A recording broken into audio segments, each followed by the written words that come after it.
عاقب الأمر نحمده على عظيم إحسانه والنير برهانه ونوام فضله وامتنانه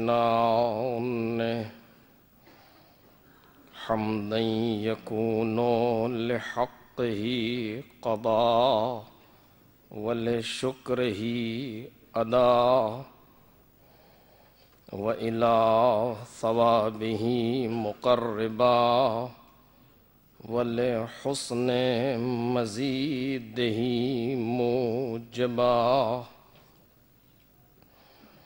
والصلاة والسلام والتحية والإكرام على أمينه وحبيبه وخيرته من خلقه وحافظ سره ومبلغ رسالاته العبد المرتضى والنبي المجتبى والرسول المصطفى أبي القاسم محمد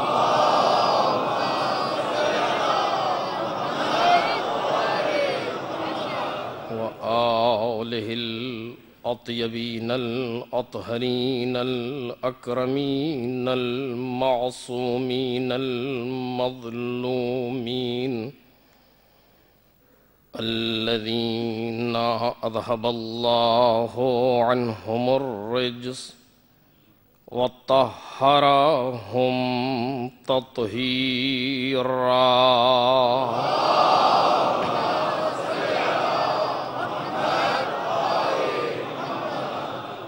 لا سيما ابن الزهراء بقية الله وآيته الكبرى واللعنة الأبدية على أعدائهم أجمعين أما بعد فقد قال الله الكريم في الذكر الحكيم وجعلناهم أئمة يهدون بأمرنا وأوحينا إليهم فعل الخيرات وإقام الصلاة وإيتاء الزكاة وكانوا لنا عابدين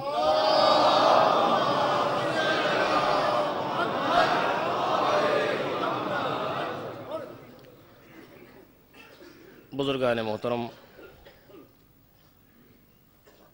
اور برادران عزیز، سورہ مبارکہ انبیاء کی اس آیہ کریمہ کے ضمن میں گفتگو جاری ہے، جس میں جناب رب العزت کا یہ ارشاد ہے کہ ہم نے انہیں امام بنایا کہ جو ہمارے امر سے ہدایت کرتے تھے، اور ہم نے ان کی جانب کار خیر کرنے، نمازوں کو قائم کرنے اور زکوٰۃ دینے کی وحی کی، اور یہ سارے کے سارے ہماری ہی عبادت کرنے والے تھے۔ اس سلسلے میں جو موضوع زیر بحث ہے وہ معرفت امام ہے، اور معرفت امام کے سلسلے میں اس آیہ کریمہ میں جن صفات کی جانب اشارہ کیا گیا ہے ان پر گفتگو ہو رہی ہے۔ کل کی گفتگو ہماری اس صفت پر ہو رہی تھی کہ وَأَوْحَيْنَا إِلَيْهِمْ فِعْلَ الْخَيْرَاتِ، ہم نے ان کی طرف وحی کی کار خیر انجام دینے کی۔ اور اس سلسلے میں کچھ باتیں آپ کے سامنے کل گزارش کی گئیں اور کچھ باتیں آج گزارش کی جائیں گی انشاءاللہ۔ جہاں تک تعلق خیر کا ہے، خیر یعنی شر کا مد مقابل، اب جس لفظ سے آپ چاہیں اس کا ترجمہ کریں، ایک مفہوم ہے وسیع جس کا ترجمہ اردو میں اچھائی کے ذریعے، نیکی کے ذریعے اور دوسرے الفاظ کے ذریعے کیا جا سکتا ہے کہ خیر یہ ایک ایسا موضوع ہے جو انسان کی زندگی کے ہر شعبے میں داخل ہے، اور اتنا وسیع موضوع ہے کہ شاید زندگی کا کوئی شعبہ اس سے خالی نہ ہو۔ انسان اگر انفرادی زندگی گزار رہا ہے تو اس کی زندگی یا خیر پر ہوگی یا شر پر ہوگی۔ اگر اس کے اپنے تعلقات گھر کے اندر ہیں، اپنی زوجہ سے، اپنے بچوں سے، اپنے والدین سے، اپنے بھائی بہن سے، تو ان تعلقات میں یا خیر ہوگا یا شر ہوگا۔ اسی طریقے سے انسان کے تعلقات سماجی اعتبار سے جو ہوں گے، اس میں بھی انسان یا خیر پہ ہوگا یا شر پہ ہوگا۔ اور اسی طریقے سے آپ دیکھتے چلے جائیں ہر چیز میں، یعنی ایک ایسا وسیع لفظ ہے یہ کہ جس چیز پر بھی میں اشارہ کروں اس میں اس کا تعلق ہے۔ چونکہ آج شب جمعہ ہے اور آپ ظاہر سی بات ہے آپ مستحضر ہیں کہ افراد زیادہ ہیں، افرادی قوت، اور ہمارے پاس جگہ کم ہے، لہذا مجھ سے کہا جا رہا جتنا ممکن ہو آپ لوگ آگے اور سمٹ کے بیٹھ جائیں، جبکہ میں دیکھ رہا ہوں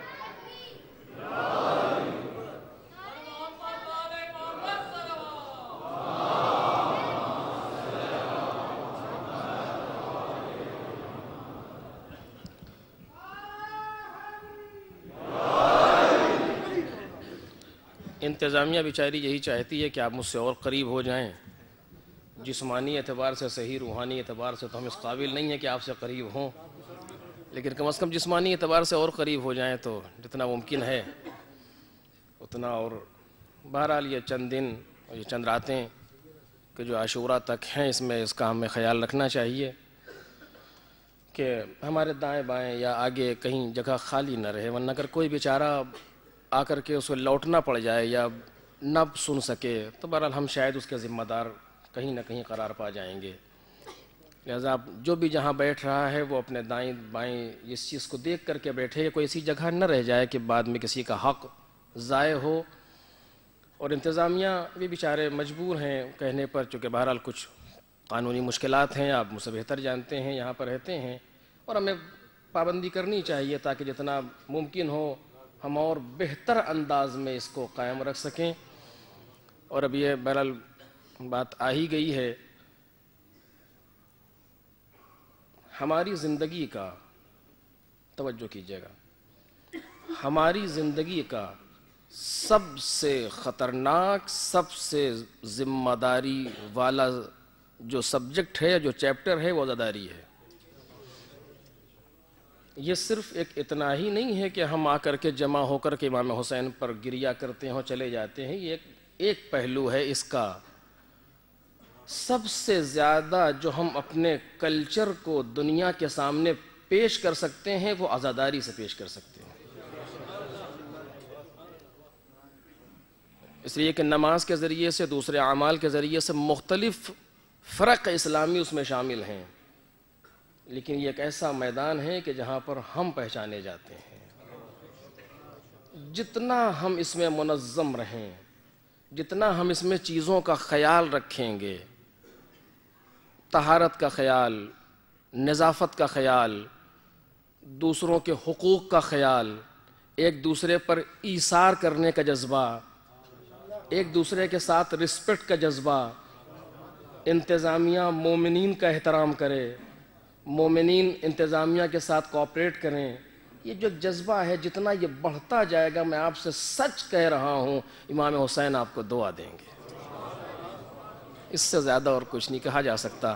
ایک صلوات پڑھیں محمد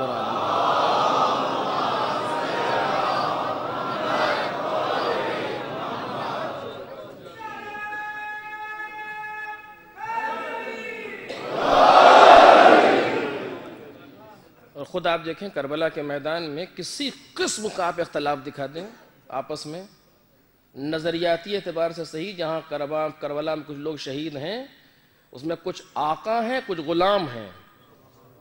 ایک پوری فہرست ہے کون کون غلام شہید ہوئے ہیں۔ اب جناب بزر کے غلام، جناب زہیر کے غلام، جناب کس کے غلام، معابس کے غلام، سارے کے سارے وہاں موجود ہیں فہرست میں، لیکن اس کے باوجود کسی قسم کا اختلاف نظر نہیں آ رہا۔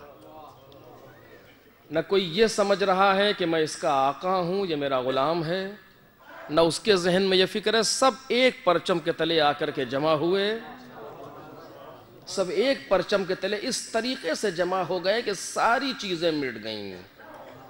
اگر حسین ابن علی اپنے بھائی کے جنازے پر جاتے ہیں تو ایک انسان کے غلام، اپنا غلام بھی نہیں، کسی دوسرے کے غلام کے جنازے پر بھی حسین حاضر ہے۔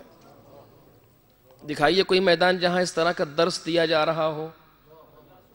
اور اب کتنی بڑی ہماری ذمہ داری ہے کہ ہم اس پاک و پاکیزہ میدان کی محنت کو اپنے عمل، اپنے کردار، اپنے کیریکٹر سے دوسروں کے سامنے کیسا پیش کرتے ہیں۔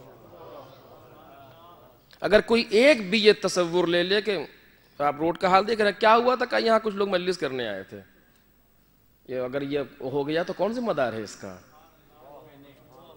آپ سوچیں اس چیز کو، بہت حساس موضوع ہے یہ۔ پر یہ میں کچھ باتیں ہیں جو کہیں نہیں جا سکتی، لیکن یہ کتنا حساس موضوع ہے۔ اسی کے برخلاف اگر ساری چیزیں منظم ہوں تو اتنا بڑا مجمع جمع ہوا لیکن کچھ نہیں، یعنی سوچنے پر مجبور ہو جائے پورا محلہ کہ یہ کون لوگ ہیں، اتنا بڑا مجمع روز آتا ہے اور روز جاتا ہے اور اس کے بعد کوئی آثار نظر نہیں آتے کہ یہ کس کے ماننے والے ہیں، کہ ایک نام شخص تھا بنام حسین۔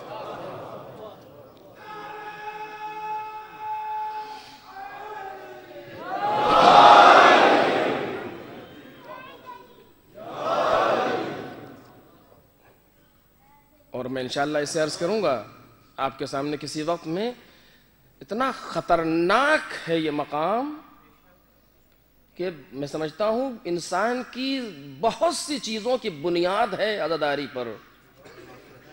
کافی چیزیں ایسی ہیں، فکری بنیادیں اسی پر آ کر کے ٹھہرتی ہیں، عملی بنیادیں یہیں پر آ کر کے ٹھہرتی ہیں۔ اور اب جب بات آئی ہے تو میں اسی جگہ پر اس کو عرض کروں آپ کے سامنے، کیونکہ موضوع سے بھی میرے ہے خیر و شر کے اعتبار سے، کہ جو کام جتنا سخت ہوتا ہے یا جو کام جتنا اہمیت رکھتا ہے اس میں اتنی ہی ہماری ذمہ داری بڑھ جاتی ہے۔ توجہ کیجئے گا،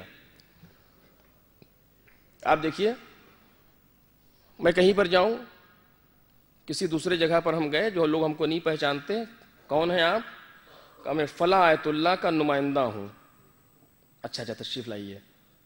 یہ کہنا آسان ہے، اس بڑی شخصیت سے اپنی نسبت دے دینا آسان ہے۔ کہ ہم ان کے نمائندے بن کر کے آئے، آیت اللہ سیستانی کے نمائندے ہیں ہم. کتنا آسان ہے یہ لفظ، اور سارا مجمع احترام کر رہا ہے. لیکن اب ہمارا ہر عمل اس لیول پر ہو کہ جہاں آغا سیستانی کی توہین نہ ہونے پائے. ہمارے بولنے کا طریقہ، ہمارے بات کرنے کا انداز، اٹھنا بیٹھنا چلنا پھرنا، ساری چیزیں کہ دنیا یہ نہیں کہا کہ یہ کس کے نمائی کہاں سے آ گیا. آپ دیکھ رہے ہیں جب نسبت دی ہے. اچھا اگر کوئی دوسرا آدمی وہی کام کرے جو میں کر رہا ہوں تو اس کو لوگ برا نہیں کہیں گے، مجھے کہیں گے. کیوں؟ کہا کہ آپ یہ لباس پہنے ہیں، آپ کی نسبت ہے کسی طرف حوض علم یا قوم سے مثلا، وہ تو کر رہا ہے اسے کرنے دیجئے، آپ کیوں کر رہے ہیں؟ دیکھ رہے ہیں آپ. اسی چیز کو جناب امام صادق علیہ السلام نے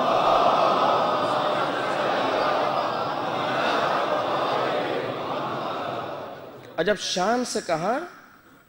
ایک بار ایک سوال بھی کیا گیا تھا اب سے کئی سال پہلے، وہ اس میں حل ہو جائے گا کہ امام فرماتے ہیں یا معاشر الشیعہ، اے گروہ شیعہ، اے میرے پیروکار، اے میرے نقش قدم پر چلنے والوں، کونوا لنا زینا ولا تکونوا علینا شینا، کہ ہمارے لیے زینت بننا، ذلت نہ بننا.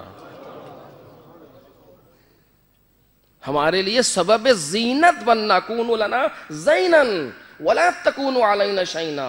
کیوں؟ اس لیے کہ جب ہماری حرکتوں کو کوئی دیکھے گا تو وہ ہم تک محدود نہیں رہے گا، فوراً بات آگے جاتی ہے یہ کس کے ماننے والے، کس کے چاہنے والے، کون سا مذہب ہے؟ کہ یہ مذہب جعفری ہے. اور جب مذہب جعفری ہے تو مذہب جعفری کی پہلی کتاب جو پڑھائی جاتی ہے وہ طہارت ہے. ایک صلوات پڑھیں محمد اور آل محمد.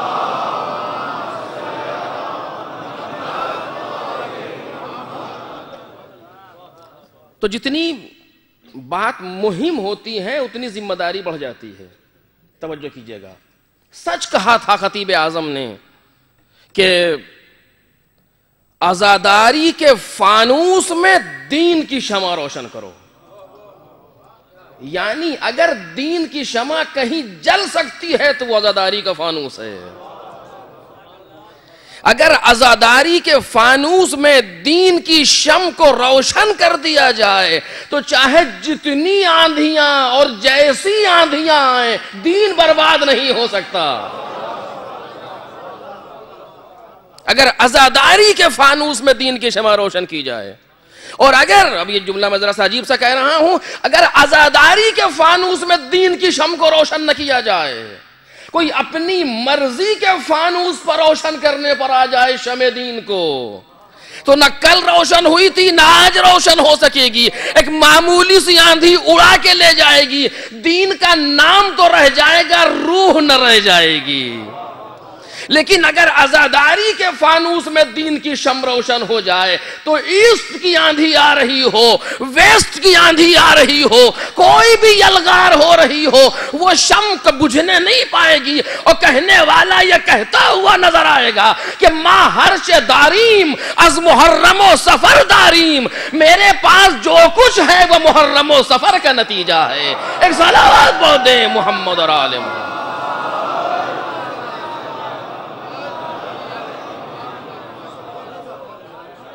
اور آپ جانتے ہیں یہ ایسے انسان کا جملہ ہے جس نے دین کو جب دنیا کی سطح پر آ کر کے روشناس کرا دیا، جب دین کو دنیا کے سامنے پیش کیا تو اس وقت کے دانشوران کے جملے ہیں، یہ دین کی باتیں کر رہے ہیں، 1400 برس پرانا قانون، یہ فرسودہ قانون آج یہ کہاں لائق عمل ہے؟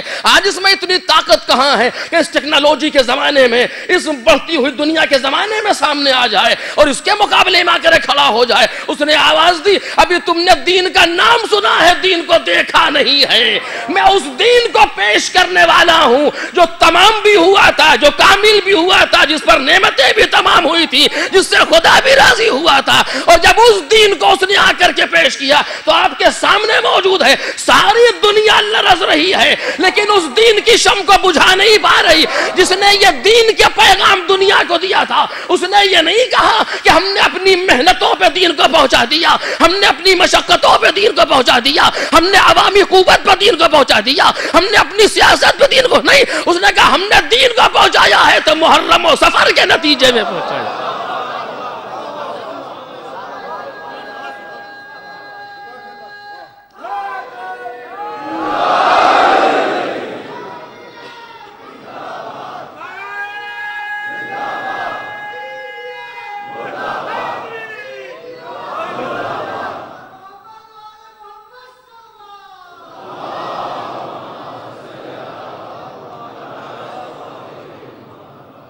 جب دین کی بات آئی، جب دین اگر عزاداری کے فانوس میں دین کی شمع کو روشن کر دیا جائے تو پھر کوئی نہیں بجھا سکتا اسے. ابھی خیر یہ موضوع نہیں ہونا اور آپ کے سامنے عرض کرتا تو میں عرض کر رہا تھا کہ یہ عزاداری اتنا مہم چیپٹر ہے ہماری زندگی کا، اس کو انسان کو ہلکے میں نہیں لینا چاہیے کہ ہم نے آئے اور بیٹھے اور مجلس کی اور ہم چلے گئے اور بات تمام ہو گئی، پھر محرم آئے گا انشاءاللہ. پھر ایسا نہیں ہے، پلان ہونا چاہیے اس محرم میں کیا چیز ہمارے سامنے آنی چاہیے. آپ دیکھیے جب تک آپ کے سامنے کوئی ٹارگٹ نہ ہو، جب تک یہ طے نہ کیا ہمیں کیا کرنا ہے، اس وقت تک کچھ نہیں کر سکتے. معنی یہ نہیں ہے کہ انسان سڑک پہ نکل کے زندہ باد مردہ باد کرے. محرم کا مقصد کبھی یہ نہیں رہا، توجہ کریں. محرم کا مقصد یہ نہیں ہے. محرم انقلاب سکھاتا ہے، توجہ کریں. محرم انقلاب سکھاتا ہے، بغاوت نہیں. فرق ہے آ کر کے کہیں زندہ باد مردہ باد کرنا، روڈ پر نکل کر کے ہنگامہ کرنا، وہ دوسروں کا طریقہ ہے. محرم انقلاب سکھاتا ہے. انقلاب کے معنی ہے اپنی ماہیت کو بدل لو، اپنی کیفیت کو بدل لو. کل تک کیا خرابیاں تھیں ان کو چینج کرو، یا ٹارگٹ کرو کہ اس محرم میں ہمیں اپنے اندر اتنے چینج پیدا کرنا ہے، ہم کو محرم میں اتنا کام کرنا ہے. پھر دیکھیے محرم کہاں لے جاتا ہے انسان کو. ایک صلوات پڑھیں محمد اور آل محمد.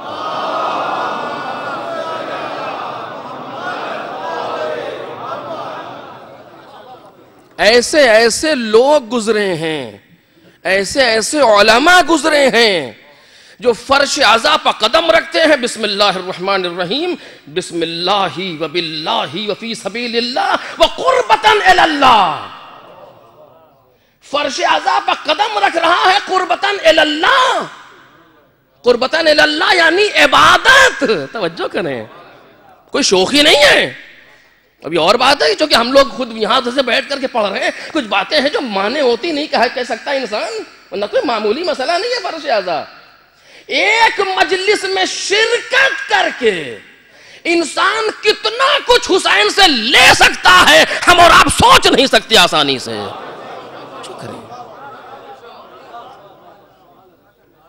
کیا آپ نے نہیں سنا کہ ایک صاحب نابینا ہے، آیت اللہ العظمیٰ ہے، نابینا ہے. بہت لوگ یہ کرو وہ کرو، کہیں رک جاؤ. جلوس گزر رہا ہے، کہا مجھے باہر لے چلو. کہا آپ کیسے؟ کہا مجھے باہر لے چلو. باہر گئے، جب جلوس گزر گیا تو خاک اٹھائی، آنکھ سے لگا دی، روشنی آ گئی. کیا چیز ہے یہ؟ کیا چیز ہے یہ؟ یعنی اس خاک میں اتنی طاقت ہے.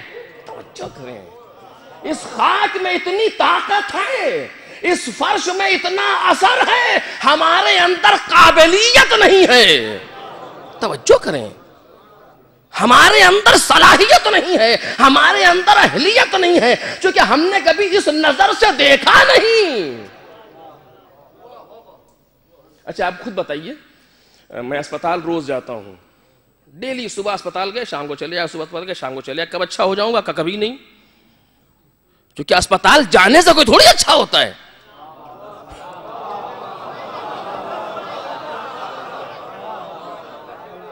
جاتے رہی آتے رہی، کیسے سوال ہی نہیں پیدا ہوتا. جائیں، کیوں جا رہے ہیں؟ کب جا رہے ہیں کچھ دیر بیٹھیں گے چلے آئیں گے، اس سے کبھی نہیں اچھے ہوں گے. کہا پھر کیسے اچھے ہوں گے؟ کہا ارادہ کر کے جائیے، کرنا کیا ہے؟ آنکھ کے ڈاکٹر کو دکھانا ہے، کان کے ڈاکٹر کو دکھانا ہے، کیا کرنا ہے؟ اور پھر جائیے اس کو دکھائیے اور جو وہ کہے وہ کریے.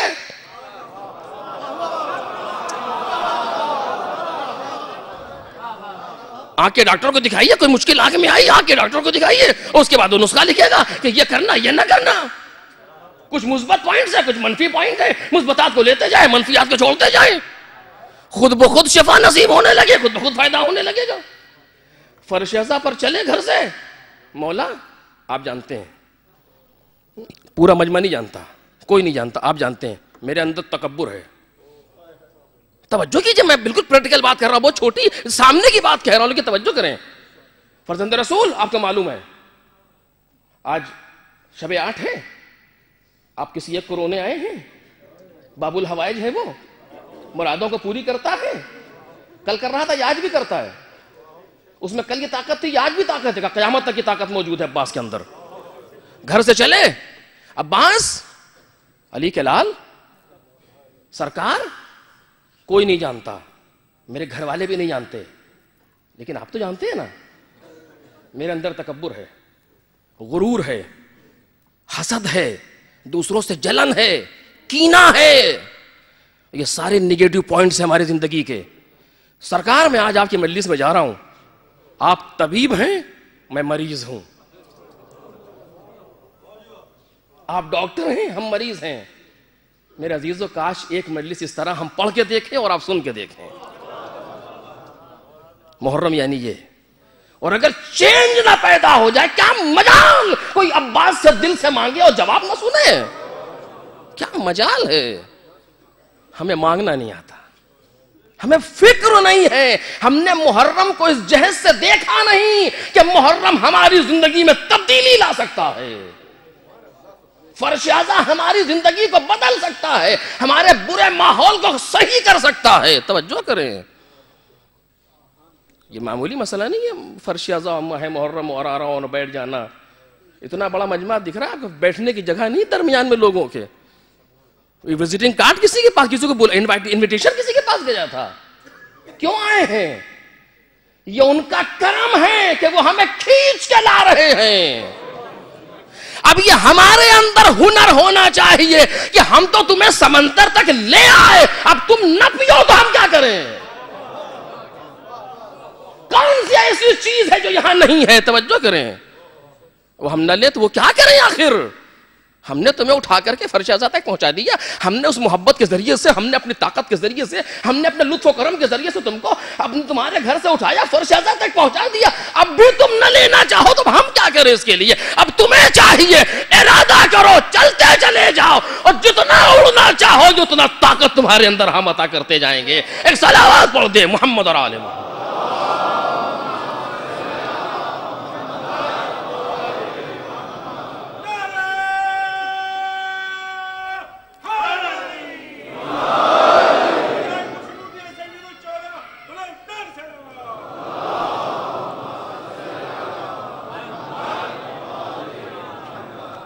میں زیادہ نہیں عرض کرنا چاہتا آپ کے سامنے، ورنہ ہی تو ایسا موضوع ہے کہ اگر اسی صرف معرفت محرم اور معرفت اعضاء پر اگر گفتگو ہو تو پھر کیا چیز ہے جو سامنے آئے گی؟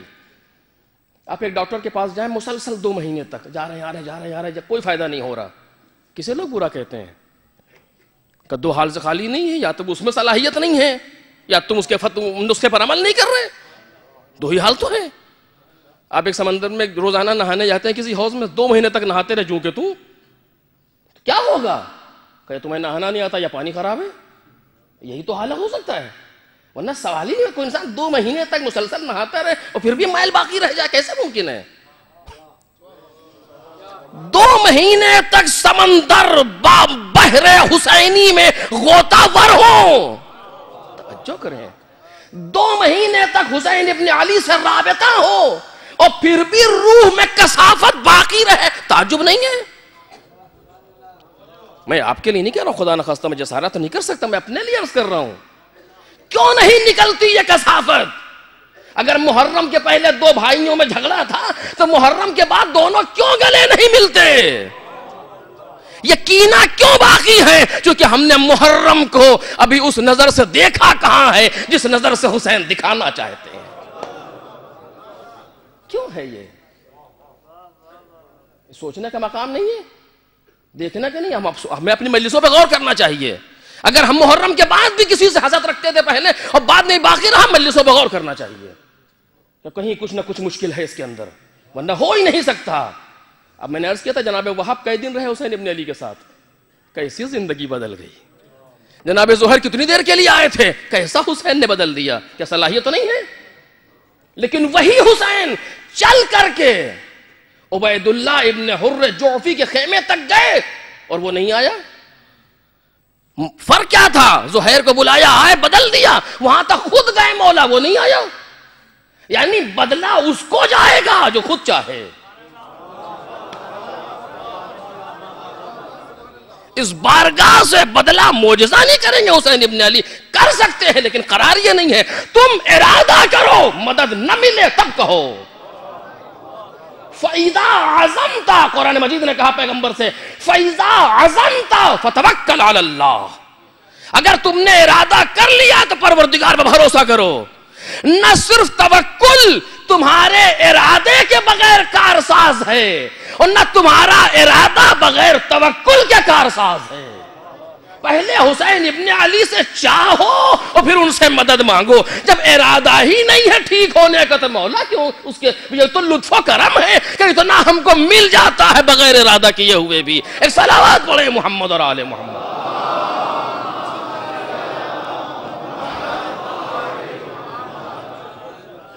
یہ باتیں مجھے نہیں کہنی چاہیے، میں آپ سب سے بدتر ہوں، لیکن ٹیپ ریکارڈ کے طریقے سے جو فیڈ ہے ائمہ تحرین کی جانب سے یا علماء کی جانب سے بیان کر رہا ہوں آپ کے سامنے۔ اور اب یہاں پر سنیے جو میں کہنا چاہ رہا تھا۔ میں اپنے بچوں سے عرض کر رہا ہوں کہ تصور تو ہو گیا کہ محرم کتنا مہم مسئلہ ہے، یہ عزاداری کھیل نہیں ہے۔ کون روئے گا میرے لال پر؟ ایک قوم پیدا ہوگی۔ آسان مسئلہ ہے، یہ اتنے ہلکے میں اس کو لے لیا جائے۔ جس کے بچے تمہارے بچوں پر روئیں گے، جس کے بزرگ تمہارے بزرگوں پر روئیں گے، جس کے جوان تمہارے جوانوں پر روئیں گے، ادھر کیسا انتظام ہو رہا ہے؟ آپ سوچیں اس چیز کو۔ مصائب ہے، طے ہے کہ مصائب ہے، لیکن اس کے علاوہ فکر بھی ہے اس کے اندر کہ ایک نسلاً بعد نسلن کے لیے پروردگار نے کوئی انتظام کیا، بس یوں ہی کیسے ممکن ہے؟ کیوں ہے یہ؟ کہ یہی ذریعہ بنے گا انسانوں کی ہدایت کا، یہی ذریعہ بنے گا کمال انسانی کا، یہی ذریعہ بنے گا تمام ان چیزوں کے حاصل کرنے کا جو مقاصد انسانی ہیں۔ تو نہ مہم مسئلہ۔ خیر میں نے کہا اگر یہ معرفت اعضاء پر مجلس ہو تب اس میں اور باتیں ہیں جو سامنے آ سکتی ہیں اور آتی ہیں، آپ سنتے رہتے، میں تو خیر اپنا ایک درس ہے جو دہرا رہا ہوں۔ اب سوچئے اتنا مہم مسئلہ کہ جہاں علماء نے ایک ایک مجلس سے اپنے مقاصد عالیہ کو حاصل کر لیا، اس نعمت الہی کے مقابلے میں ہماری ذمہ داری کتنی سخت ہوگی۔ اگر ہمارے کسی فعل سے ایام عزا اور عزا کی توہین ہو جائے، کیسا ہوگا یہ؟ تو جتنی بڑی چیز ہے اسی اعتبار سے سزا ہے۔ آپ کسی ایک بیچارے کسی مزدور چپراسی کو کچھ بات کہہ دیں، تماچا مار دیں، اس کا ایک مسئلہ ہے، لیکن آپ ملک کے پریزیڈنٹ کو تماچا مار دیں، وہی بات ہے۔ اہمیت سے بڑھتی جائے گی سزا۔ اتنی مجال تمہاری، یہ عزا جس کی پشت پر پتہ نہیں کتنے علماء، انبیاء، صلحاء کا خون موجود ہے۔ یہ عزاداری جو یہاں تک پہنچی، کتنے ہاتھ کٹے ہیں، کتنی گردنیں کٹی ہیں، کتنے لوگ زندہ دیواروں میں چنے، پھر یہاں تک آئی۔ اگر ہماری ذرا سی بات سے فرض کریں ایک عدد ہم نے کوئی گلاس بھی کنارے پھینک دیا اور کسی نے دیکھا ہوگا، کیا تھا کرے، کچھ لوگ مجلس میں آئے تھے، اس نے ایک ہلکا سا اشارہ توہین آمیز کر دیا، ذمہ دار کون ہے؟ اور اسی کے برعکس اگر کچھ چیز پہلے دکھی بھی لیکن مجلس سے جاتے وہ صاف کر گئے، اس کا ثواب کتنا ہے؟ یہ بہت معمولی چیز ہے۔ میں یہ نہیں کہہ رہا ہوں خدا نخواستہ یہاں ایسا ہوتا ہے، نہیں، میں صرف ایک مثال اور ایک مفہوم میں گفتگو کر رہا ہوں، مصداق میں نہیں۔ معنی یہ نہیں کہ یہاں ایسا ہوتا ہی ہوا، سوال ہی نہیں پیدا ہوتا۔ انتظامیہ صرف اپنی ذمہ داری پوری کرتی کہہ کر کے کہ ان کا وظیفہ پورا ہو جائے، ورنہ عزادار سوال ہی نہیں ہوتا اس طرح کام کرے۔ میں تو صرف ایک مفہوم میں گفتگو کر رہا ہوں۔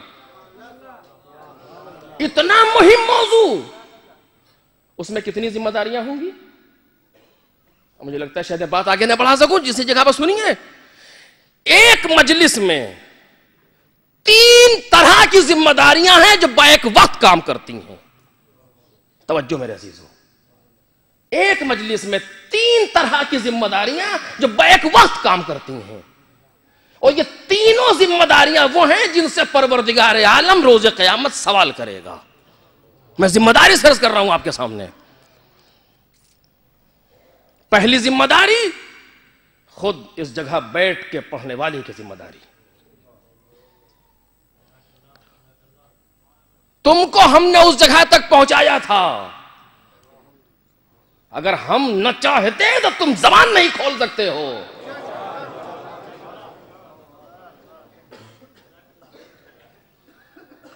وہ مالک جو قوت گویائی دینا جانتا ہے وہ چشم زدن میں لینا بھی جانتا ہے. ہم نے تمہیں اس جگہ تک پہنچایا کہ تم وہاں اس قابل تم کو ہم نے بنایا دوسروں کی نظروں میں. ذات میں اپنی تھے کہ نہیں بات الگ, دوسروں کی نظروں میں تمہیں اس قابل بنایا کہ تم وہاں جا کر کے بیٹھو. اب یہ تو میں کیسے کہوں میرے عزیزو, یعنی اگر واقعا کا تصور ہو جائے تو مجھ جیسے انسان کو ممبر پہ نہیں آنا چاہیے. میں سچ عرض کر رہا ہوں, مجھ جیسے انسان کو ممبر پہ نہیں آنا چاہیے.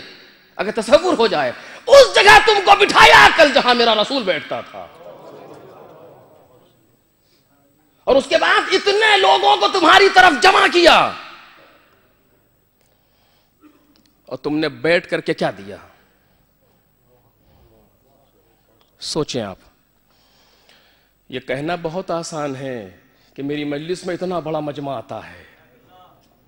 اپنے ہوائے نفس کو خوش کرنا مجمع کی زیادتی پر آسان ہے, لیکن ہر آنے والا خطیب کی ذمہ داری کو کتنا بڑھا رہا ہے یہ بہت مشکل ہے. فرض کریں میں مجلس پڑھ رہا ہوں, میں اپنے لیے مثال دے رہا ہوں, میں مجلس پڑھ رہا ہوں, میرے سامنے 1000 کا مجمع ہے مثلا, جبکہ یہاں تو 5-6 ہزار کا مجمع ہے روزانہ, لیکن 1000 کا مجمع ہو میرے سامنے, کیونکہ حساب میں غلطی نہ ہو لہذا میں چھوٹی فگر بول رہا ہوں. 1000 کا مجمع میرے سامنے بیٹھا ہے اور میں نے 1 گھنٹہ مجلس پڑھی, 60 منٹس. پروردگار کے نزدیک 1000 گھنٹوں کا ذمہ دار ہوں. توجہ کیجئے گا, پروردگار کے نزدیک 1000 گھنٹوں کا ذمہ دار ہوں, کیونکہ 1000 گھنٹے تم نے قوم کے لیے جواب میں کیا دیا ہے. خطیب میں طاقت پروردگار کے سامنے, عدالت الہی میں قیامت کے دن, کہ جہاں زبان نہیں بولے گی, جہاں کردار بول رہا ہوگا. اليوم نختم على افواہہم وتکلمنا ایدیہم وتشہد ارجلہم بما کانوا یکسبون. آج ہم تمہارے منہ پر مہر لگا دیں گے. تم بہت ممبر پر بیٹھ کر کے بڑی بڑی باتیں کیا کرتے تھے, آج بتاؤ تم نے قوم کے 1000 گھنٹے کو ایک مجلس میں صرف کیا تھا, جواب میں کیا دیا؟ اور ایسی نعمت تم کو ہم نے دی تھی جو دوبارہ نہیں, یہی دنیا میں ایک ہی بار آئی. یعنی یہ گھنٹہ جس میں آج آپ بیٹھے ہیں, یہ 7 محرم کو 9:40 اس وقت ہیں. یہ ٹائم, یہ 1 گھنٹہ زندگی میں کبھی واپس نہیں آئے گا. ہمارا اپنے آپ کو مار دے پھر بھی نہیں آئے گا. اگلے سال جو یہ تاریخ آئے گی وہ 1435 کی ہوگی. یہ تاریخ دوبارہ واپس آنے والی نہیں ہے, کچھ بھی کر لے دنیا. اب آفتاب نہیں پلٹے گا کسی کے لیے. ایک صلوات بولے محمد اور آل محمد.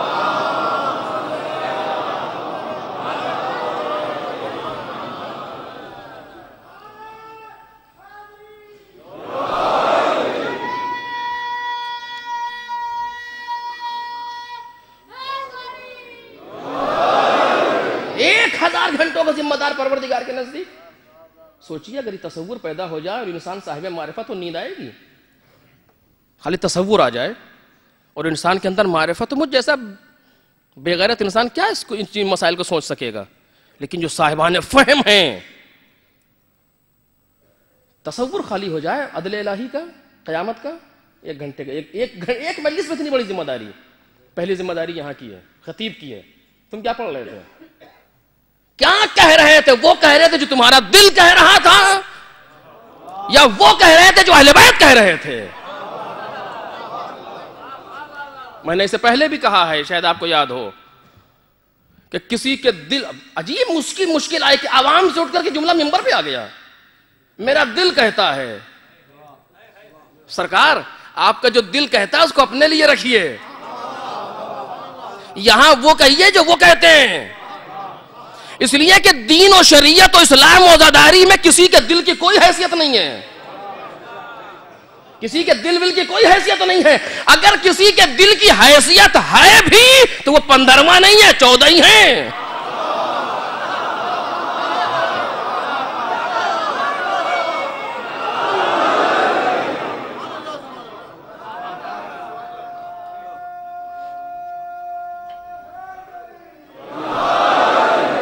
میرا دل کہتا ہے, آپ کا دل کیا کہے گا؟ اور آپ کے دل کی حیثیت کتنی ہے شریعت کے اندر؟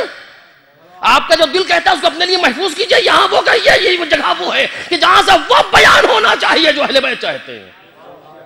وہ نہیں بیان ہونا چاہیے جو آپ کا دل چاہتا ہے. اور آپ نہیں, اپنا دل اپنے پاس. جس کے دل کی دین و شریعت میں حیثیت ہے وہ 14 ہے, 15 نہیں. کیوں؟ اس لیے کہ ان کا دل وہی کہتا ہے جو خالق دل کہتا ہے. ایک صلوات پڑھتے ہیں محمد اور آل محمد.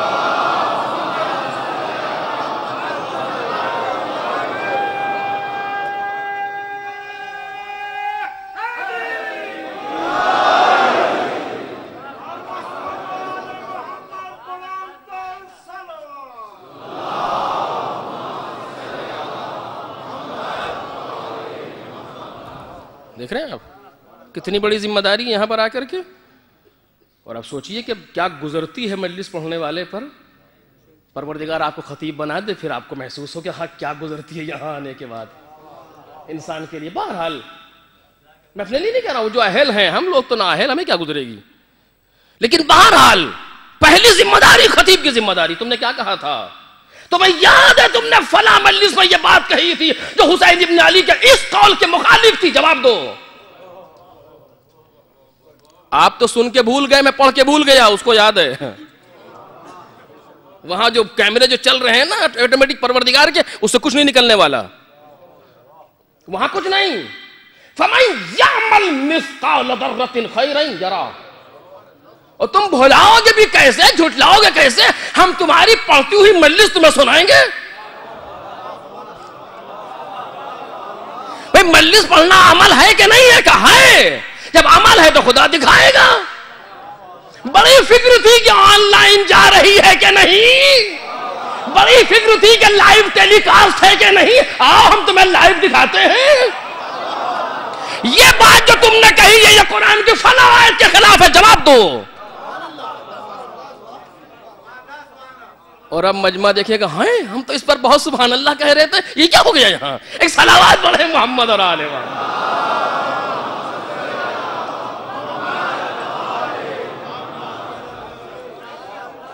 میرے عزیزوں, میں یہ سچ عرض کر رہا ہوں آپ سے, یہ کوئی شوخی نہیں ہے. لیکن میں کیسے جھوٹ بولوں؟ اپنے خلاف تو نہیں جھوٹ پڑھوں گا کم از کم. ایک ممبر پر آنے والا کتنی ذمہ داری ہے اس کی, آپ سوچئے اس جہت سے. پہلی ذمہ داری, کچھ آپ کے لیے بھی تو کہوں, اپنے سے اپنے ہی خلاف پڑھتے چلا جاؤں. ایک صلوات پڑھے محمد اور آل محمد.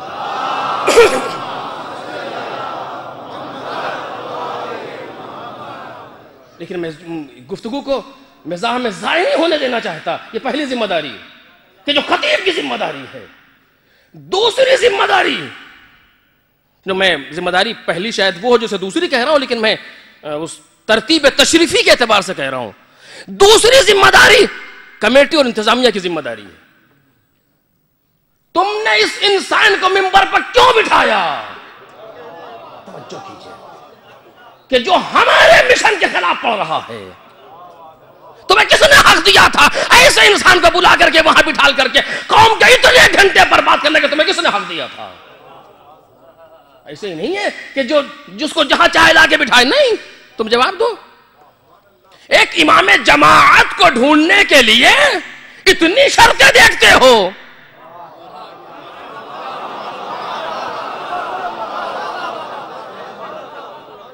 ایک امام جماعت جو نماز پڑھائے گا اس کے لیے اتنی شرطیں دیکھتے ہو, ایسا ہو ویسا ہو, کہاں سے پڑھے ہیں, کیا ہے, ساری چیزیں ہیں. اور بعض شرائط تو وہ ہیں جو دین اور اسلام نے نہیں لگائے, قوم لگاتی ہے. ایک جگہ کی شرط یہ تھی, سچا واقعہ ہے امام جماعت کے لیے, کہ سید ہو. یہ شرط کہاں سے آئی مجھے نہیں معلوم. ایک صاحب نے مجھ سے پوچھا, میں جہاں گیا تو مجھ سے پوچھا انہوں نے کہ صاحب معاف کیجیے گا, فلاں صاحب جو ہیں یہ نماز پڑھا سکتے ہیں؟ تو کہ کیوں؟ چل نہیں پاتے, پیر میں ان کے لنگ ہے. میں نے کہا آپ کو امام جماعت چاہیے یا قربانی کا بکرا چاہیے؟ کان کٹا نہ ہو, سنگ ٹوٹا نہ ہو. یعنی اسے ایک امام جماعت کے لیے کہ ظاہری اعتبار سے گفتگو کر رہا ہوں, بواطن بہت سخت ہے, میں انشاءاللہ باقی تقاریر میں عرض کروں گا نماز کے لیے, کہ ظاہری اعتبار سے اگر اس کی نماز غلط بھی ہو تو قضا کر لیجئے. توجہ کیجئے گا, ظاہر پر عرض کر رہا ہوں, باطن بہت سخت ہیں, کبھی عرض کروں گا انشاءاللہ, ہے میرے موضوع میں. اتنا ہے، لیکن اس کے لیے اتنے شرائط درکار ہیں. اور وہ انسان جو منبر پر بیٹھ کر کے فکروں کو بدل رہا ہے،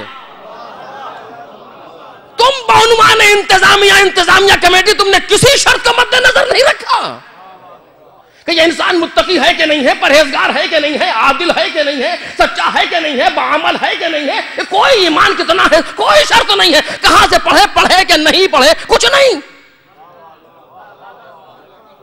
کوئی ممبر پر بیٹھ کے اسے بولنا آ گیا کہ بڑی اچھی بڑا مجمع آئے گا ان کے آنے سے، بلا لیا. قیامت کے دن کمیٹی ذمہ دار ہے کہ تم نے قوم کے، کیونکہ تم امتن وسطن ہو، عوام کے درمیان اور خطیب کے درمیان تم ہو بیچ میں، اس لیے کہ تم بلا کر کے لائے ہو ان کو بھی اور ان کو بھی. توجہ کریں، ذمہ دار ہو پروردگار کے نزدیک. اگر ایک جگہ پر ہو غلط انسان کو بلا کر کے، غلط سے مراد جو فکر اہل بیت کے خلاف بول رہا ہو، کوئی ہو. کیونکہ دیکھیں کچھ جگہ ایسی جہاں کوئی کمپرومائز نہیں کیا جا سکتا. اہل بیت و قرآن، یہ پیغمبر نے دو ایسی چیزیں چھوڑی ہیں، نہ قرآن پر کوئی کمپرومائز ہے، نہ اہل بیت پر کوئی کمپرومائز ہے.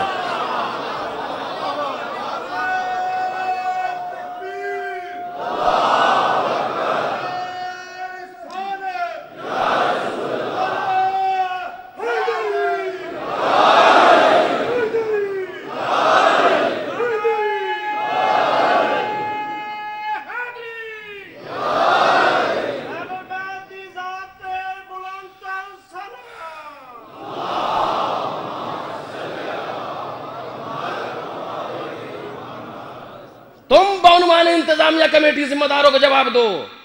تم نے کیوں ایسے انسان کو بلایا اپنے یہاں جو اہل بیت کے مشن کے خلاف تبلیغ کر رہا ہے، جو اہل بیت کی گفتگو اور فکر اہل بیت کے خلاف تعلیم دے رہا ہے؟ یہ دوسری ذمہ داری. یعنی یہ بھی میری خلاف گئی الحمدللہ. ایک صلوات پڑھیں محمد اور آل محمد.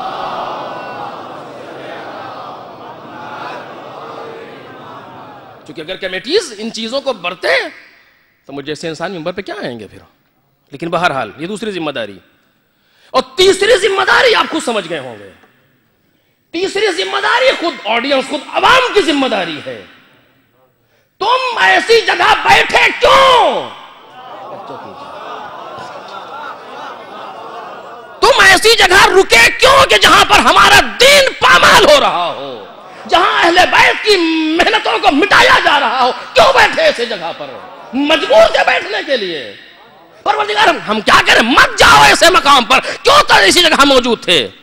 اگر ایک جگہ پر کوئی سفر بھی کرتا ہے کہتے نہیں وہاں نہیں جائیں گے، بڑی گرمی، ایٹماسفیئر خراب ہے، یہ ہے وہ ہے، ایسا خطرہ ویسا خطرہ، جان کا خطرہ ہے، عزت، اتنے خطرات دیکھ رہے تھے. لیکن ایسی جگہ جا کے بیٹھ گئے جہاں روح کو خطرہ، فکر کو خطرہ، انسانیت کو خطرہ، سارے خطرات موجود تھے. سوچیں آپ. اور میں حدیث اس سلسلے میں پڑھوں گا آپ کے سامنے. جناب امام جواد علیہ السلام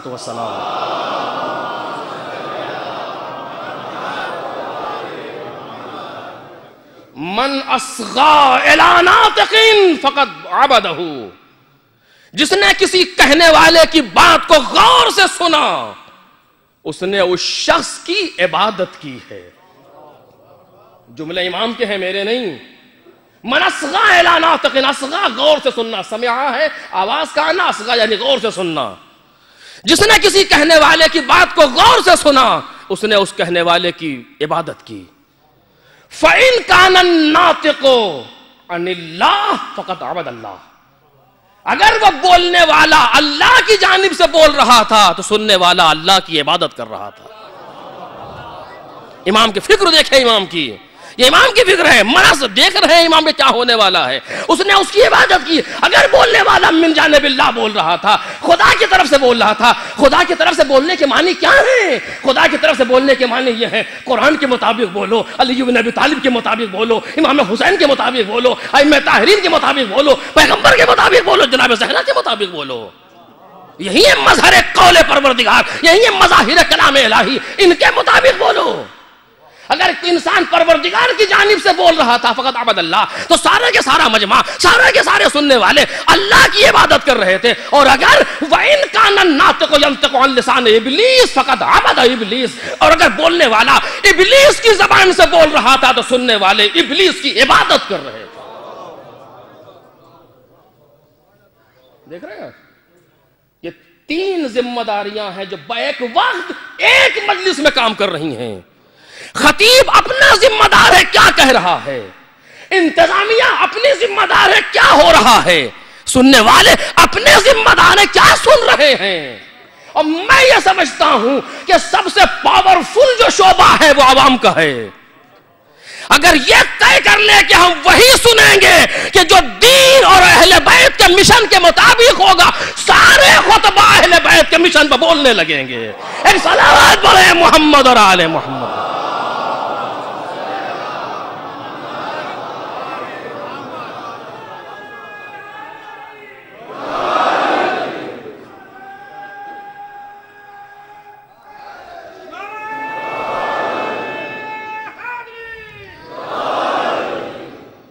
سوچیں اتنی بڑی اتنی سخت ذمہ داریاں ایک مجلس میں کام کر رہی ہیں.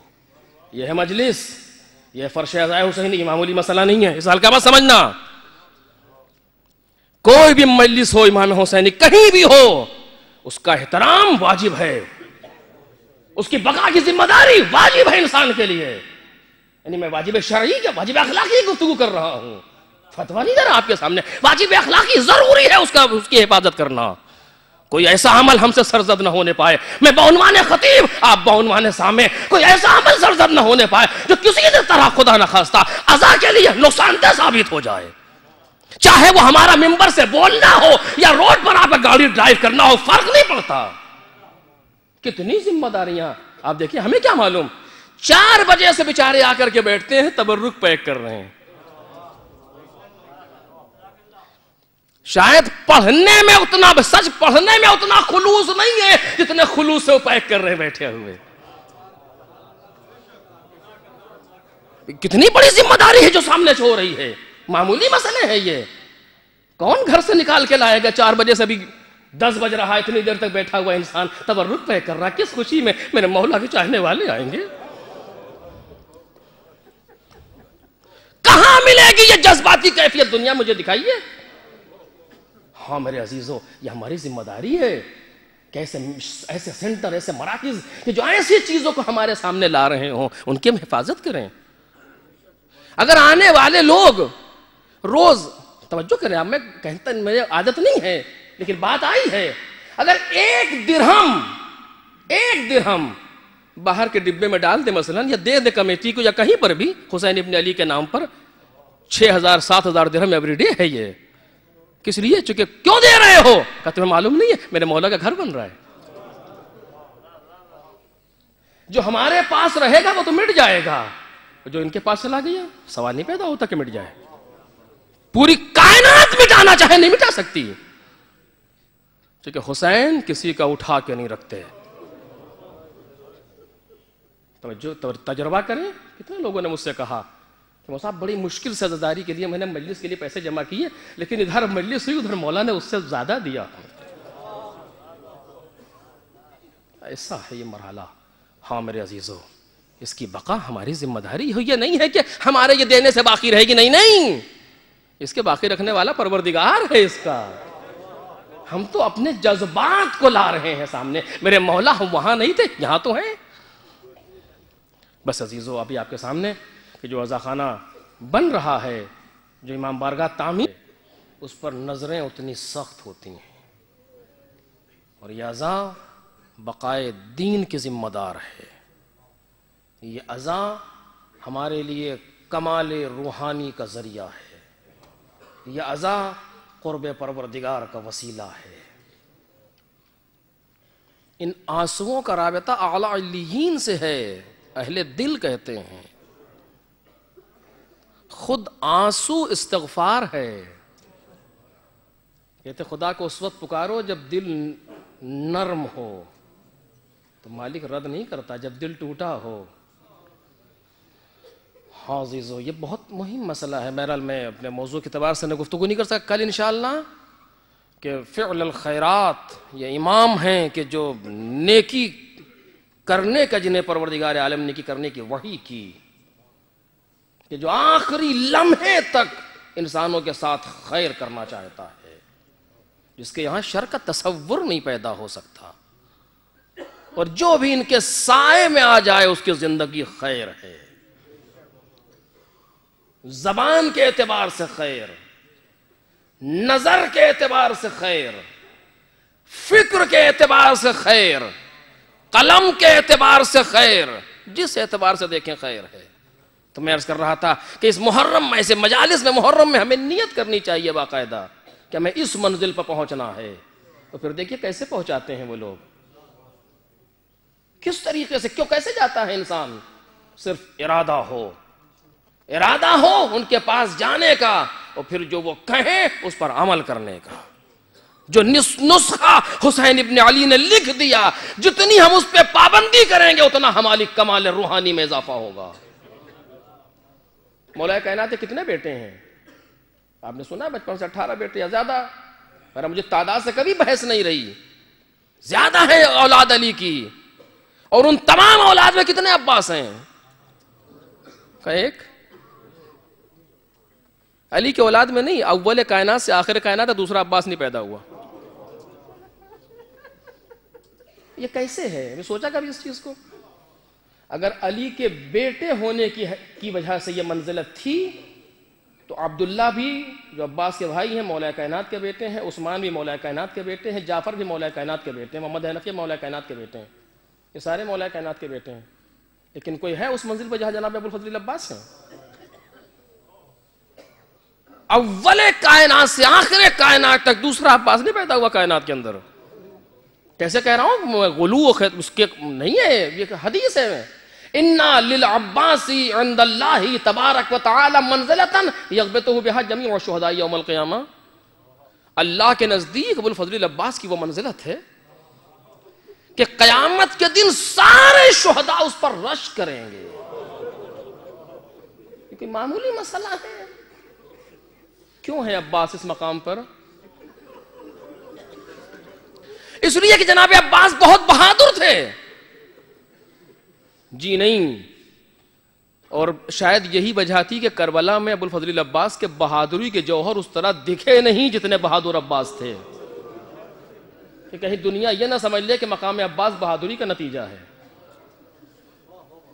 ایک عجیب رخ ہے، اس پر غور کیجئے گا. بہادری کا جوہر کربلا میں نہیں دکھا عباس کا. عباس نے کربلا میں جنگ کی ہے، میں عرض کروں گا، لیکن جو شان عباس ہے ویسا عباس نہیں لڑ سکے. لیکن اس کے باوجود میں نے عرض کیا تھا کہ سوچئے جناب آدم سے لے کر کے جناب پیغمبر تک کی ساری محنت، اور امام حسین کے بعد سے امام زمانہ تک کی ساری محنت، اس دو دریاؤں کے بیچ میں جو ایک میدان آتا ہے اس کا نام ہے کربلا، اور اس کربلا کی علمداری عباس کے ہاتھ میں ہے. یعنی آپ سوچیں اس چیز کو، جناب عباس کربلا کے آخری شہید، ابوالفضل عباس کے گرنے کے بعد علم کسی نے اٹھایا نہیں کربلا میں. یعنی عباس کے علم کو حسین ابن علی نے بھی نہیں اٹھایا کر عباس کے بعد، بلکہ ابوالفضل عباس کے علم کو لا کے خیمے میں رکھا اور خیمے کے بانس کو گرا دیا. ختم ہو گیا سلسلہ. کیوں ہے یہ؟ اسی معرفت کی بنیاد پر، اسی امام حسین علیہ السلام کی اطاعت کی بنیاد پر.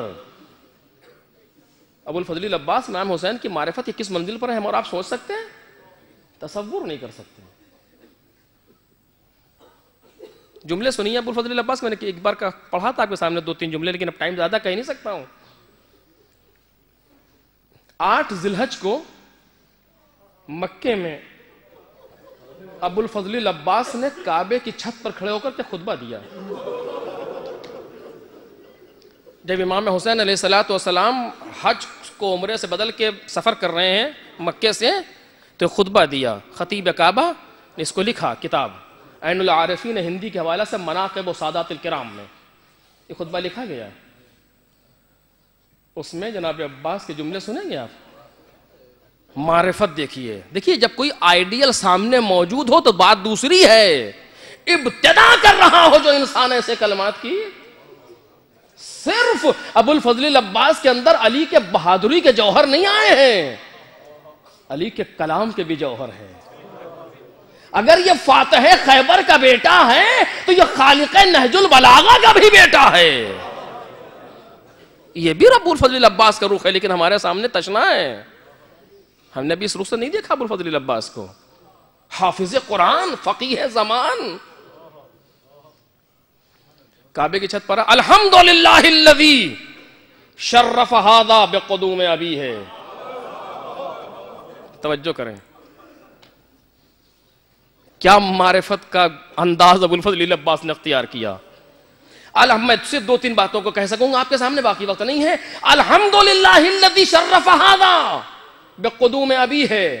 تمام تعریف اس اللہ کے لیے ہے جس نے اس کو مشرف کر دیا ان کے باپ کے قدموں سے. دیکھ رہے فکر ابو الفضل العباس کی. کعبے میں دوسرا پیدا نہیں ہوا، نہ ہوگا. کعبے کا مولود ایک ہے، علی ابن ابی طالب. دنیا سمجھ رہی ہے یہ علی کی فضیلت ہے کہ کعبے میں پیدا ہوئے. ابو الفضل العباس نے الٹ دیا ڈائریکشن کو، نہیں، یہ کعبے کی فضیلت ہے کہ مولا کے قدم اس میں آئے. من کانا یا ماکانا بلم سے بیتن اصبح قبلہ، جو کل تک گھر تھا آج قبلہ بن گیا. اور اب معرفت کی بات عرض کر رہا ہوں، سوچئے ذرا سا میرے عزیزو، یہ باتیں بہت دکھنے میں چھوٹی لگتی ہیں لیکن بہت بڑی بات ہے. یہ جو میں کہنے جا رہا ہوں بہت بڑی بات ہے، صرف ایک اشارہ ہے. الحمدللہ الذی شرف ھذا، اشارہ کیا ابو الفضل العباس نے کعبے کی طرف. الحمدللہ الذی شرف ھذا، اب تمام تعریف اس پالنے والے کی، اس پروردگار کی، اس اللہ کے لیے ہے جس نے اس کو مشرف کیا ان کے باپ کے قدموں سے.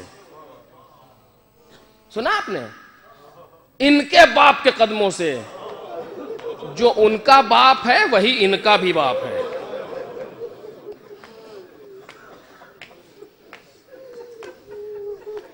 کیا مولا ابو الفضل العباس سرکار وفا یہ نہیں کہہ سکتے تھے کہ الحمدللہ الذی شرف ھذا بقدوم ابی، تمام تعریف اس اللہ کے لیے جس نے اس کعبے کو مشرف کیا میرے باپ کے قدموں سے، لیکن نہیں، ان کے باپ کے قدموں سے.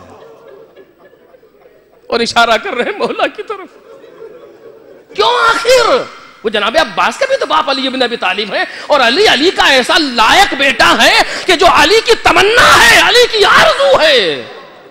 عباس علی کی محنت ہے، عباس علی کی کمائی ہے. اور اس کے بعد وہ کہتا ہے ان کے باپ کے قدموں سے. کم از کم نہ صحیح ہمارے باپ کے قدموں سے سارے شامل ہوتے، وہ بھی یہ بھی نہیں، بقدوم ابی نہ کہہ دیتے ہمارے ہم سب کے باپ کے قدموں کے ذریعے سے، نہیں، بقدوم ابی ان کے باپ کے قدموں کے ذریعے سے. کیوں؟ یہ معرفت عباس ہے، یہ معرفت عباس ہے، یہ عشق عباسی ہے کہ جہاں یہ موجود ہو وہاں یہ قابل ذکر نہیں.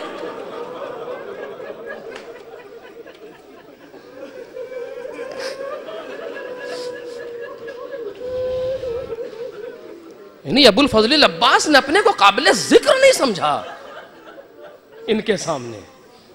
الحمدللہ الذی ایھا الکفرۃ الفجرہ اتصدون طریق البیت لامام البررہ للامام البررہ. اے کافروں، اے فاجروں، تم اس گھر کے راستے کو روک رہے ہو ان نیکوکاروں کے امام کے لیے. من ہوا حق کو بھی من ہوا ادنا بہ، کون ہے جو ان سے زیادہ اس کعبے کا مستحق ہے، یا کون ہے جو ان سے زیادہ کعبے سے نزدیک ہے. اور اب جملہ سنیے، الفاظ کا انتخاب دیکھیے، اس کے بعد شاید نہ کہہ سکوں، بیچ کی چیزیں چھوڑ دوں گا پورے خطبے کی. لولا حکم اللہ الجلیہ واسرارہ العلیہ واختبارہ البریہ لطار البیت الی قبل ان یمشی لدی. اگر پروردگار کی حکمتیں نہ ہوتیں، لولا حکم اللہ الجلیہ، اگر خدا کی جلی اور آشکار حکمتیں نہ ہوتیں، اگر پروردگار کا راز بلند راز نہ ہوتا. اب یہ کیا ہے یہ عباس جانے.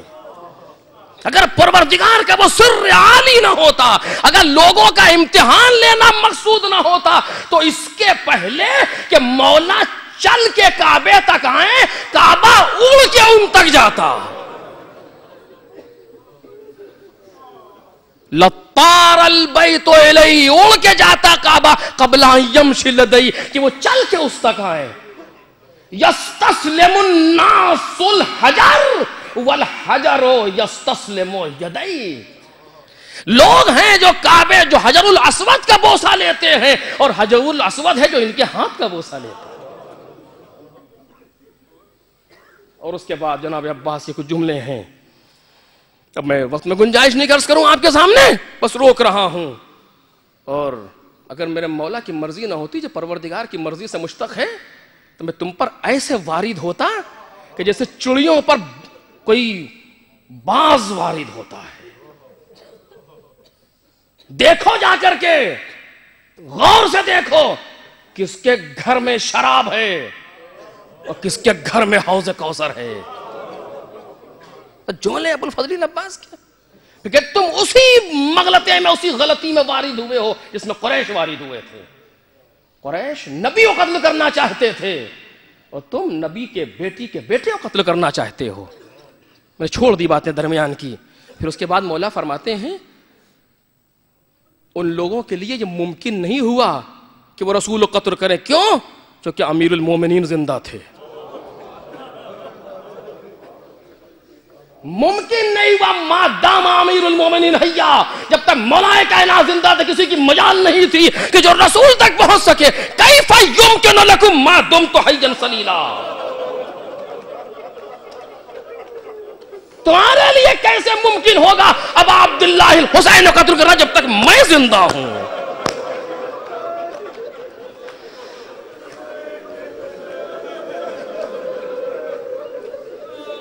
بادرو، تعالو اخبرکم بسبیلہ، آؤ میں تمہیں قتل حسین کا راستہ بتاتا ہوں. آؤ میں تمہیں قتل حسین کا راستہ بتاتا ہوں. بادرو قتلی وضربو عنقی، آؤ پہلے مجھے قتل کرو، پہلے میری گردن کاٹو، تب تم مولا تک پہنچ سکو گے. دیکھ رہے ہیں یہ معرفت عباس ہے، یہ عشق عباس ہے. مجمع میں ایک ایسا نہیں تھا جو عباس سے کچھ کلام کر سکتا، دو چار کر سکتا. سناٹا ہے مجمع پر. علی کا شعر بول رہا ہے، علی کا شعر بول رہا ہے. کسی کی جرات نہیں تھی جو عباس کو جواب دے دے. اب سمجھا آپ نے کہ مولا نے کیوں کہا تھا کہ اب وہ آنکھیں جاگیں گی.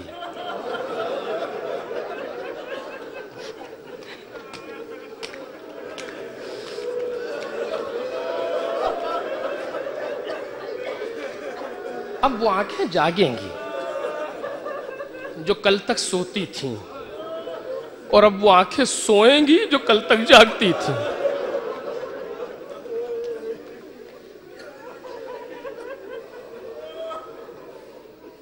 عاشق حسین، مطیع حسین، عارف حسین، ابو الفضل عباس. کوئی ایک جملہ، میں پوری ذمہ داری سے عرض کر رہا ہوں، کوئی ایک جملہ آپ نہیں دکھا سکتے ابو الفضل عباس کا جو مولا کی مرضی کے مطابق نہ رہا ہو، یا کبھی حسین کے سامنے عباس نے کلام کیا ہو علیہ الصلوۃ والسلام. کبھی نہیں. جہاں مولا موجود ہے عباس خاموش، چاہے وہ کتنا بڑا مورچہ ہو. لیکن اگر مولا نے کہہ دیا تو کچھ نہیں. صرف عباس کی نظریں آقا کے چہرے پر ہوتی ہیں، ہاتھ قبضہ شمشیر پر ہوتا ہے. لیکن یہ تلوار نکل نہیں سکتی بغیر مولا کے اشارے کے. عباس کے جذبات کبھی مرضی حسین پر فوقیت نہیں لے سکتے. دربار ولید میں ابو الفضل عباس گئے ہیں، لیکن انداز یہی ہے، میرا مولا کیا چاہتا ہے. حسین نے اشارہ کیا، عباس نہیں.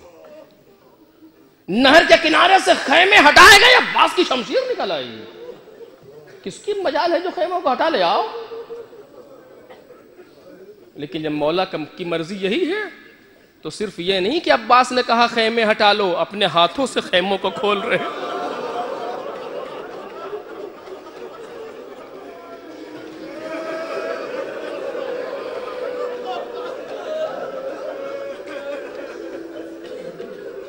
کتنا ناز ہوگا ابو الفضل العباس پر حسین کو۔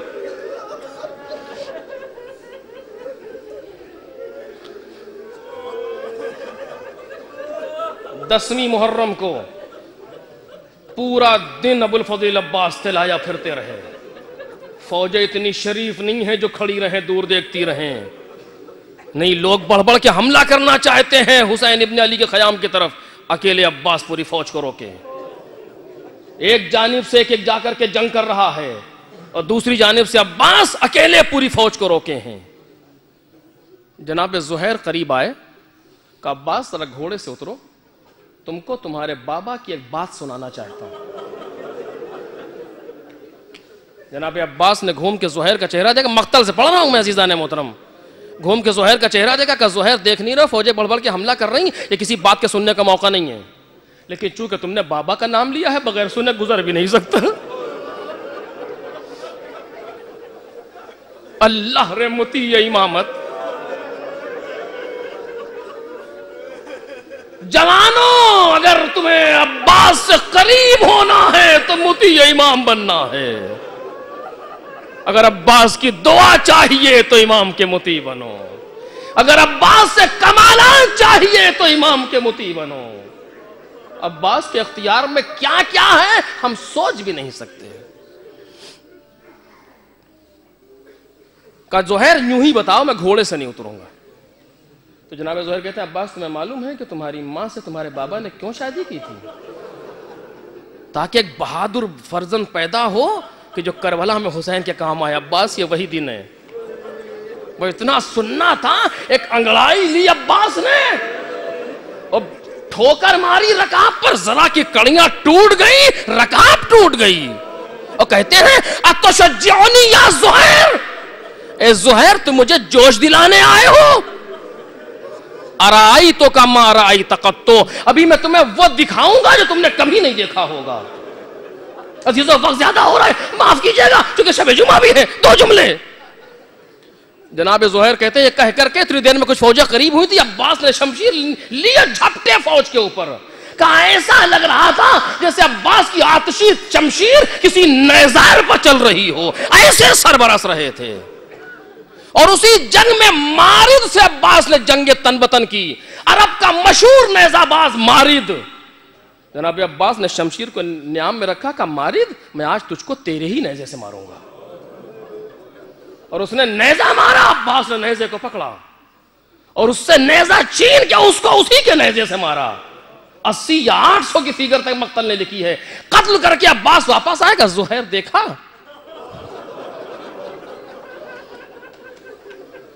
ایسا نہیں ہے کہ عباس کی تلوار چلی نہیں، لیکن یہ ابھی وہ جنگ نہیں ہے کہ جو عباس جس کے لیے امنگ ہے عباس کے دل میں۔ اور اب سوچئے حسین ابن علی مصلحت شناس، حسین ابن علی معمار کربلا، حسین ابن علی جس کو سب پتا ہے، سارا لشکر چلا گیا۔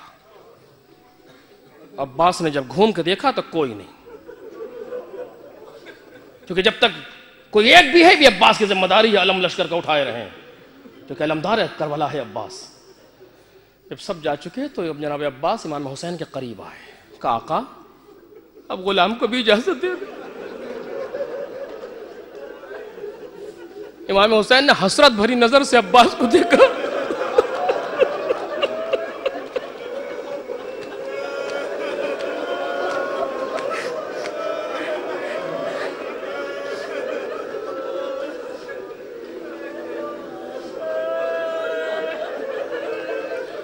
میں نے نہیں دیکھا کہ اتنا سخت حسین ابن علی کے لیے کہیں موقع رہا ہو جتنا سخت عباس کے رخصت کے موقع پر ہے۔ حسرت بھری نظروں سے حسین نے عباس کو دیکھا، کیوں؟ چونکہ اب خاتمہ ہو گیا، اب لشکر کا خاتمہ، اب کوئی نہ رہ گیا۔ اور کہا عباس تم تو میرے لشکر کے علمدار ہو بھیا۔ عباس کی آنکھوں میں آنسو ہیں، چہرہ عباس کا زرد ہے۔ گردن عباس کی جھکی ہے، مولا وہ لشکر کہاں ہے؟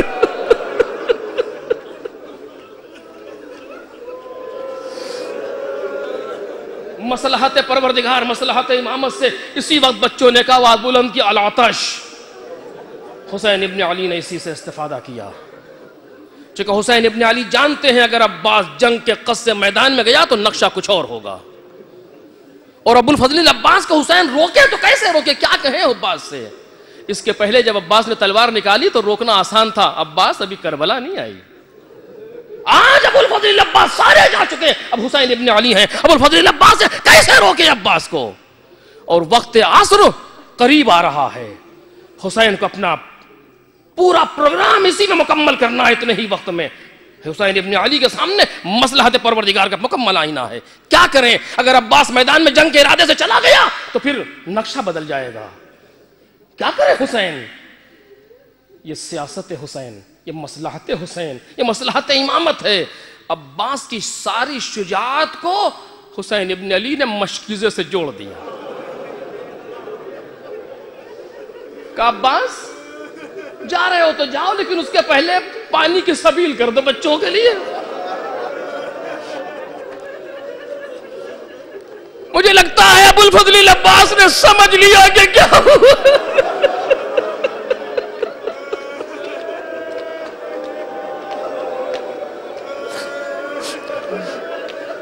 کس تمنا سے عباس حسین کے سامنے آئے تھے. اب میں جنگ کروں گا، اب میں بتاؤں گا قاسم کا بدلہ کیسے لیا جاتا ہے، اب میں بتاؤں گا انہیں محمد کا بدلہ کیسے لیا جاتا ہے، اب میں بتاؤں گا مسلم کا بدلہ کیسے لیا جاتا ہے، اب میں بتاؤں گا کس طریقے سے. لیکن عباس کی ساری تمناؤں کا خون. لیکن ایک جملہ ابو الفضل عباس نے نہیں کہا. نہ فقط یہ کہا نہیں، دل میں بھی کوئی اثر نہیں. جب مراد پوری نہیں ہوئی تو خدا نے باب المراد بھلا دیا. عباس تم نے اپنی تمنا کو حسین پر قربان کر دیا، قیامت تک کے لیے تمنا کائنات بن گئے. اللہ رے معرفت امامت، اللہ رے تسلیم ہونا امام کے سامنے. خیمے میں آئے وہ خیمہ جہاں جو پانی کے لیے بنایا گیا تھا. عجب چیز دیکھی عباس نے. مقتل نے لکھا ہے چھوٹے چھوٹے بچے مشکیزے کو سینے سے لگائے زمین پر لیٹے. دل تڑپ گیا عباس کا، میرے ہوتے ہوئے. سکینہ مشک لاؤ. چچا کیوں؟ کہ ہم پانی لینے جا رہے ہیں. مشک لے کے سکینہ چلی. زینب نے دور سے دیکھا سکینہ کہاں چلی؟ چچا عباس نے مشکیزہ مانگا ہے. عزیز عباس کی مجلس میں ہوتی تو ختم کر دیتا، لیکن پڑھوں گا 2 جملے سنو. چچا عباس نے مشکیزہ مانگا ہے، بس یہ سننا تھا کہ زینب کا دل بیٹھ گیا.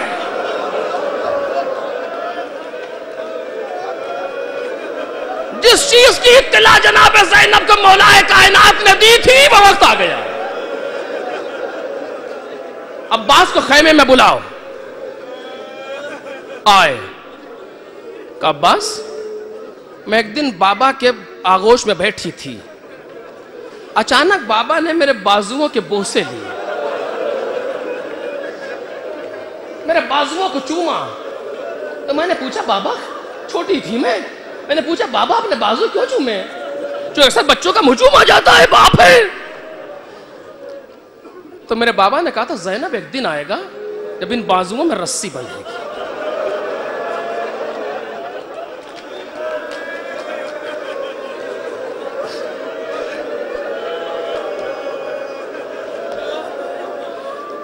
مولا کائنات کا جملہ ہے عباس مجھے یقین ہے، لیکن جب نظر تم پر پڑتی تھی میں سوچتی تھی رسی کون باندھے گا آخر. ارے جس کا 18 بھائی ہو، جس کا تم جیسا بھائی موجود ہو، اس کے بازو میں کوئی رسن باندھ دے. لیکن عباس اب وہ وقت آ گیا.